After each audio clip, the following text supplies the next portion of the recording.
Good afternoon, everyone.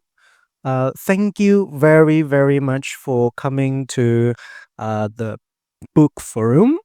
I don't know, would this be the last book forum of the year? Probably so. And we already have a very special guest with us this afternoon. And we're going to talk about specifically this book. Um, it is very unfortunate because this book is written in Indonesia. So for international or foreign students studying here in Triple IU, then that means a little bit of gambit because it's written in Indonesia. It's entitled Pergulatan Transisi Energi Berkeadilan, satu isu beragam dilema. Basically, if I can, with my broken English translating it, it would be just energy transition, right? And it specifically talk about the case of just energy transition in Indonesia. And we have here our main speaker is Dr. Gegerianto. So Dr. Gegerianto, I regard Dr. Gegerianto as very special. He's an anthropologist. He lectures in our neighboring university, Universitas Indonesia, and he was one of the fellows of Compos, right? It's a program in Faculty of Social Sciences. Dr. Geger was in the second batch of the Compos Fellow, and he's also the first non-European to ever win the prestigious Frobenius Research Award in Germany. We can talk about that a little bit later, Dr. Geger, but thank you very much for coming here to talk about your book. Right. Okay. So just a little bit about the book, right? So again, I've told you the title of the book. The book is published by Gramedia, or one of the biggest publisher in Indonesia, and is also jointly published with Trend Asia. Now, Trend Asia is an NGO that really concerned in energy transition here in Indonesia, right? We're going to talk about that a little bit later. And this book is actually a work of many, I would say, because for those of you who already have the book, you can find that there's so many writers that I don't know the name. But before we start, I have to ask something. Is there any one of you in this in this establishment who's also contributed to the book? No. Okay, so I think it's only me and Dr. Keker. Okay, now we're going to talk about the book now, Dr. Keker. Again, thank you very much for coming here. Um, so the book again touches many grounds, right? It talks about the difficulties of designing energy transition in Indonesia. It talks about the legal aspects. It talks about the negative externalities or excesses. It talks about the way in which the elites and the oligarchs sort of hijacked the energy transition project. And it also talks about the importance of civil society, right? But although in the section that talks about the importance of civil society on ensuring energy transition, we can still, when I read it, I can still feel a critical undertone in it. So, my first question, and I hope to have short answer from you, is do we still have a hope on on this energy transition project? Yeah. Hi everyone. Thank you for coming to this book discussion. And I mean, The opening question is, I don't know. It's a very difficult question, and of course also a tricky one. And uh, when we're talking, if there's hope, when we think about the energy transition in Indonesia, um, realistically speaking, it's. I mean, I need to say that it's hard. This is a process that is very hard to be undertaken in our situation currently. I mean, I think the last statement of Bahlil, there's that can be categorized as a statement about the energy transition. He mentioned it in front of, I think, Apindo, or uh, it's the Indonesian Business Association, basically, and he said that we cannot rush this.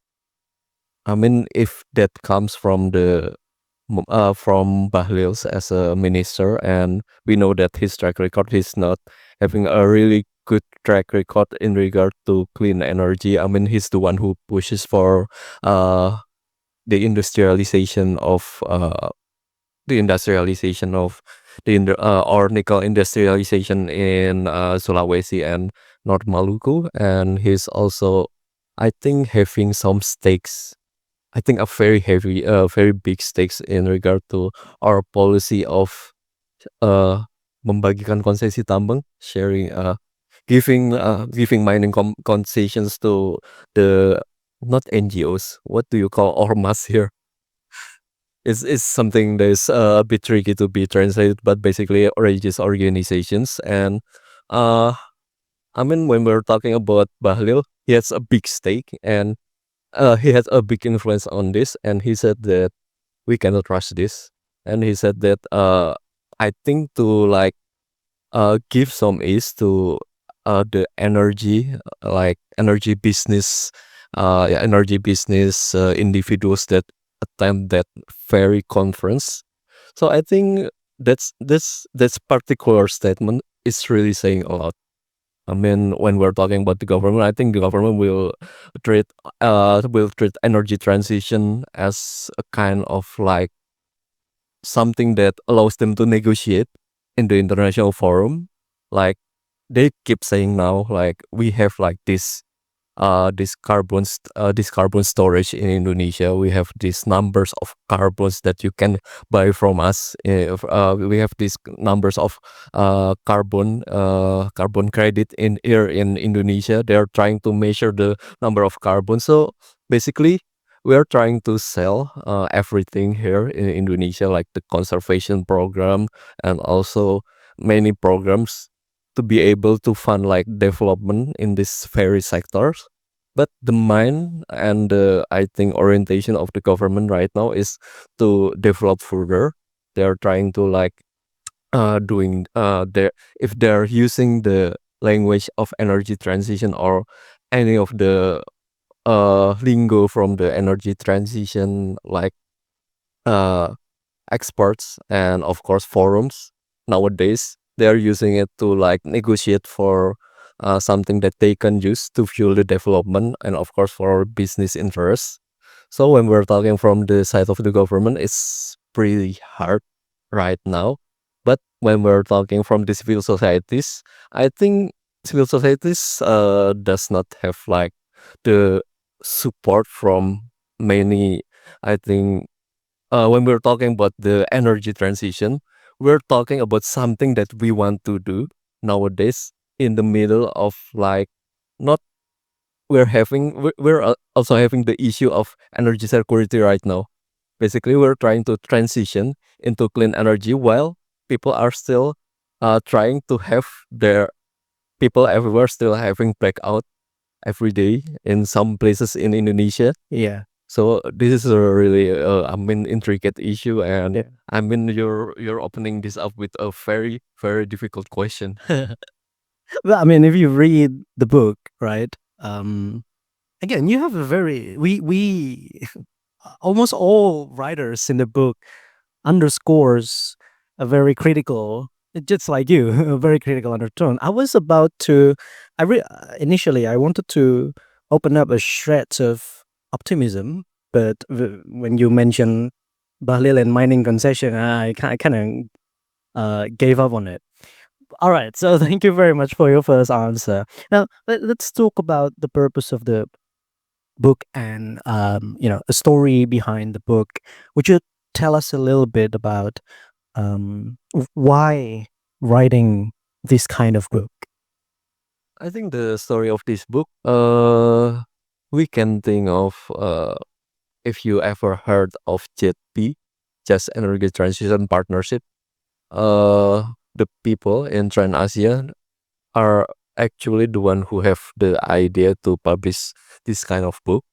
They need an editor, and they were thinking to publish this book after they heard the plan to initiate the JETP program. I mean, the JETP had already been in motion since 2021. Is the first JETP was the first country that got the JETP was South Africa, and then the next year Indonesia in COP 26 or 27, I think, and uh, when they're thinking about JETP, JETP is something that involves you're getting a loan for energy transition.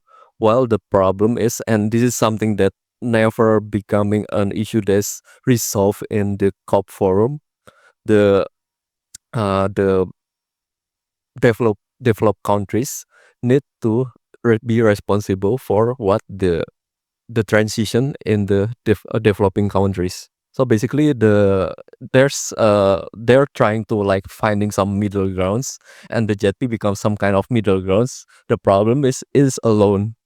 Basically, it's like any other loan, but the problem is the loan will be like burden to our APBN or state funding, basically state budget, and we have like we are entitled to a loan like 20 $20 billion for doing for like preparing a just transition. And the problem is for the people in Trans Asia, where will this loan that will be like burden to the public through the state budget will be transferred to. I mean, of course, when we're talking about loan and programs, there will be like something that needs to be prioritized. And the problem is when we're talking about loans that are going to be uh that have the purpose to like phasing out coal. The first that comes to mind when we're talking about JP is phasing out coal. But the problem is, uh, when we're talking about phasing out coal, will the loan be used to like reimbursing the like the big corporates that's on the like there's basically the business, like the coal business that's like responsible for all this coal power plant, or will it goes like to the workers? I mean, there's so many talks that stems from the JP, and there's people who are very critical about it. So basically, the idea is to allow public to know like we have this kind of problem, we have the JP, and actually JP just like something. So JP is just like something that we have right now. While when we're talking about the energy transition, we're talking also about multiple issues. JP is just one of them. When we're talking about so basically the JP is just something to introduce us to other issues that involve the energy transition. But it's also still an important issue, and the people in Trans-Asia thinks that it was the moment to like try to mainstream this issue, and this book is like it has a purpose to introduce this issue to the public. All right. So the main purpose of the book is to introduce some of the complexities. Yeah, JETP is one of them, of course, yeah, but um, yeah, we have so many other issues, right? And the grassroots, especially about the environmental yeah. energy transition that we have here, right?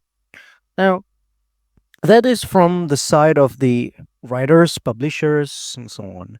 Now, I think some of even some of us here may haven't touched the book yet. I would inform you, everyone, If you go to Tokopedia or a Shopee marketplace and then you just type in the title of the book, you can find it right away. But why should you buy it, right? So maybe I will ask you directly that question. Well, what's good in it? If you're a researcher, probably, or if you're, you know, a layman on this issue, why should you check this out? I think this is the book in Indonesian that is published first, the first book on this theme. There's the one that I think one of the strong point of this book is in Indonesian, and basically the text level, the analysis level, and also of course the reading comprehension level. I think it you don't need to like be super expert on this issue. Basically, when you're trying to like delve into this issue and you want to like depend on journals, like I mean, since we're many of us here are also students, I think the one that you're trying to do is trying to delve into journals like scholarly publishings, and many of the scholarly publishing already talking in their own lingo. That's a problem. That's a problem, and they're not talking directly about the issues that's very like catered to Indonesian audience and interest of many groups in Indonesia. So basically, when we're talking about the strong point of this book, we're talking about how this is catered for the issue that's relevant for many audience in Indonesia, many interest group in Indonesia, and how actually many interest group in Indonesia has not been informed yet about the problem that's very crucial. There's basically right in front of us. Basically, when we were talking about JP, let me go back again to JP.